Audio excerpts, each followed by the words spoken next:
Lebih baik menyesal membeli daripada menyesal tidak membeli. Harusnya itu adalah tagline Poco X7 Pro. HP yang jualan spek, karena memang speknya gila. Dengan harga yang nggak kalah gila. Poco X7 Pro ini lekat dengan kata gila. Spek gila, harga gila. Dan kalau kalian lagi nyari HP dengan harga kurang lebih 5 juta, well, ketika video ini dibuat, gue belum tahu harga pastinya berapa, nanti akan gue taruh di thumbnail aja.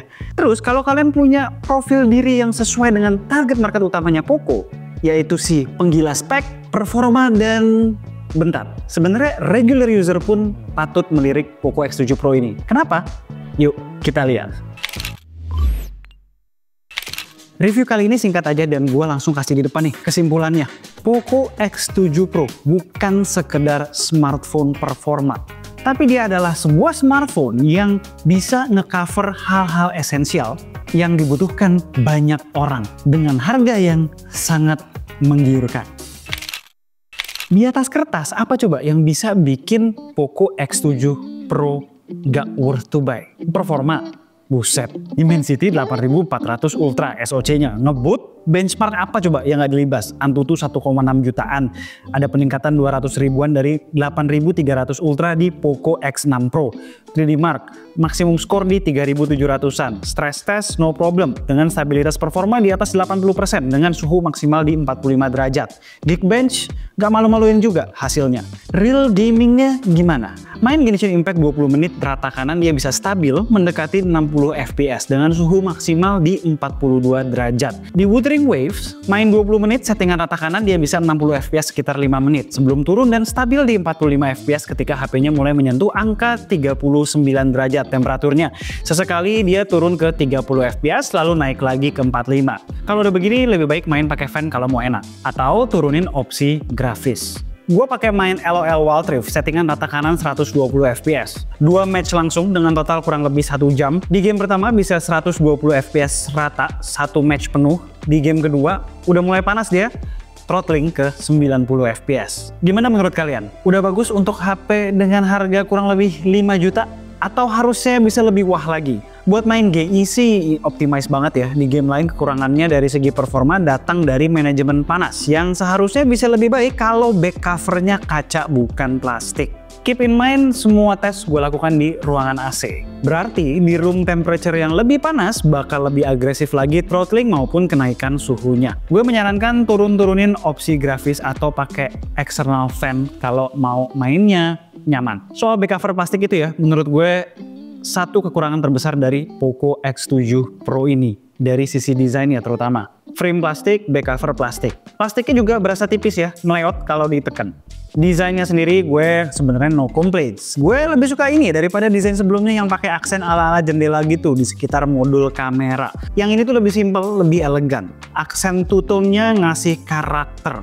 Cuma memang fingerprint magnet banget ya, terutama yang warna hitam ini.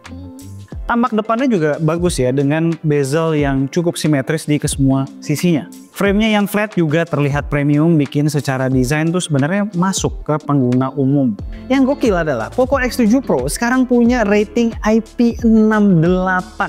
Gile, nyos! Artinya bisa basah-basahan sampai kedalaman 1,5 meter dalam durasi 30 menit. Hal lain yang spesial adalah proteksi layarnya ya, yang pakai Gorilla Glass 7e. Haptics-nya juga not bad, lagu terkasar kayak bajai gitu. Sampai stereo speakernya pun lumayan banget loh, dengerin nih.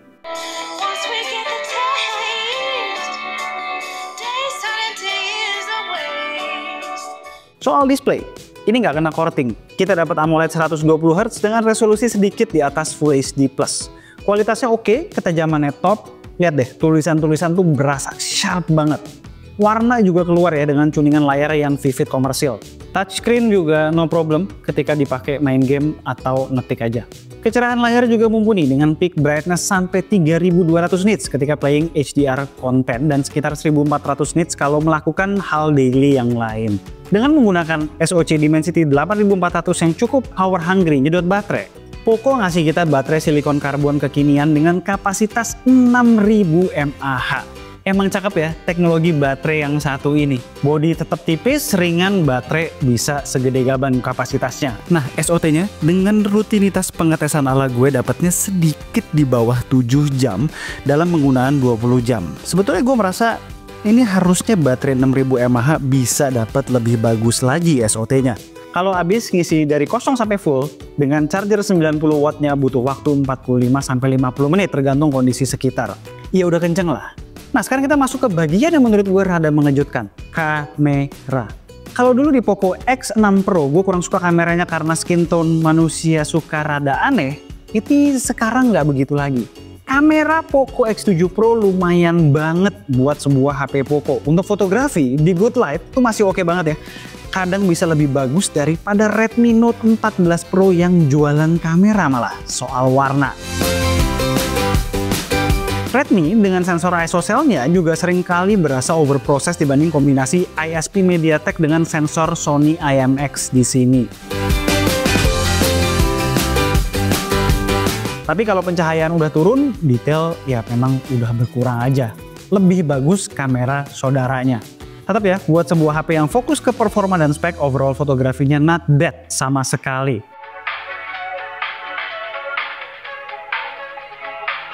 Ultra wide-nya sih seadanya lah, dengan detail yang predictably cukupan aja. Begitu juga dengan selfie-nya.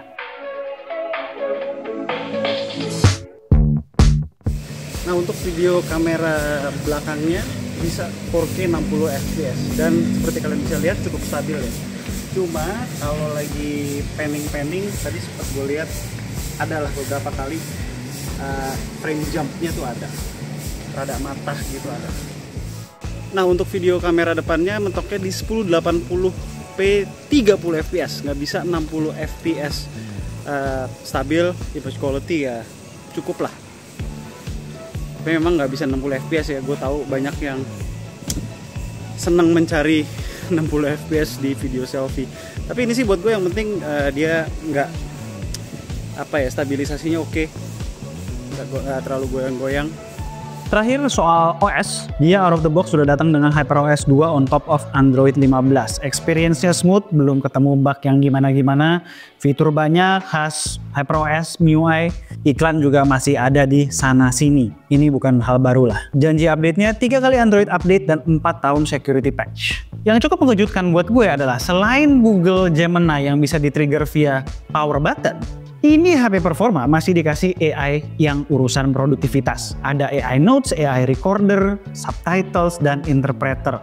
Di galeri juga udah ada AI Eraser Pro dan Expansion. Mantep nih Xiaomi, nggak dibedain antara seri Xiaomi-nya dengan Poco.